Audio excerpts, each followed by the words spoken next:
We're talking a long, long, long way.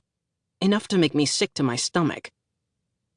You might be wondering if, back when I was being chased, I memorized the demonic van's license plate number. Well, no, I did not.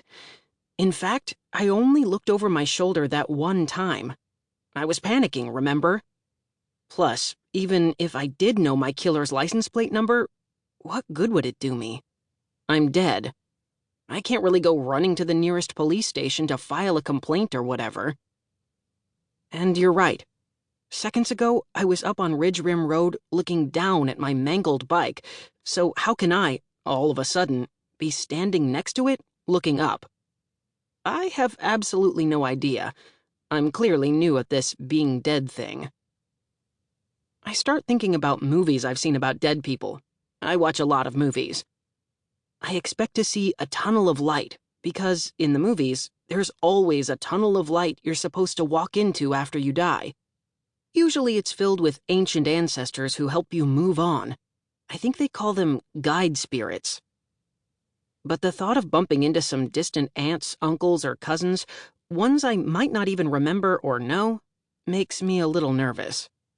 Did I send enough thank you notes to these dead people while they were still alive? Or will they be all like, "Oh, look who's here. It's Finn, the boy who never thanked me for that $5 bill I slipped into his birthday card 8 years ago." Oh, in case you were wondering, the van that chased me off the cliff never turned around to see what it had done. My hit-and-run driver showed absolutely no remorse. Psychopaths driving demonic vans straight out of a Stephen King movie seldom do. But one thing I noticed for maybe the first time, how great the pine trees smell along Ridge Rim Road. I've ridden up that hill 1,000 times, but never once smelled the trees. Now the pine scent is kind of spectacular, like Christmas time at my best friend Christopher's house. His family always brings home a real evergreen tree, and it always smells way better than the pine-scented air freshener we use at my house to make our fake tree seem less, fake. After a while, I start feeling guilty. I mean, why'd I have to go and die in a place where nobody ever goes, especially when looking for dead people? Ridge Rim Road is sort of close to the lake, but nobody drives on it much. Except, demented psycho van drivers. I try screaming anyway. "Little help down here? Hello?" I don't think my ghostly attempt at yelling made much sound. A bird chirping in a nearby tree did stop singing for a second and tilt its head slightly sideways. Did it hear me? 2 seconds later, it's cheerfully chirping again, so who knows?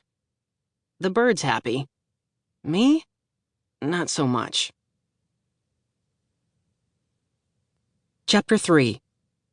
I know my parents will start worrying pretty soon. It's getting close to dinner time, and we have a very rigid meal schedule at my house. Dad walks in the door at precisely 5:22 every evening. Then we all sit down to dinner at precisely 5:30. Every day. Spring, summer, winter, fall.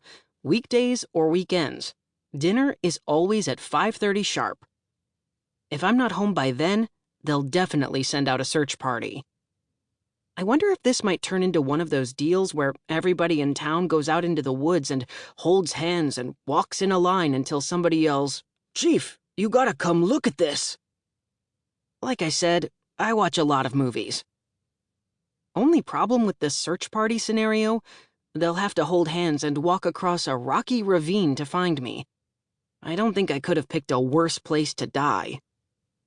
What if nobody ever finds my body? What if they don't even know if I'm dead and just think I'm missing? Like that girl from school who disappeared like 4 months ago. What if I become the new Isabella Rojas? All of a sudden, I sense that someone is watching me. Someone from above. I look up and see a helicopter. It has WROL painted on its belly. It's the Eye in the Sky traffic chopper from our #1 local news station, off to do its rush hour traffic report. I wave at the chopper. I know the pilot. It's Mrs. Owens. She's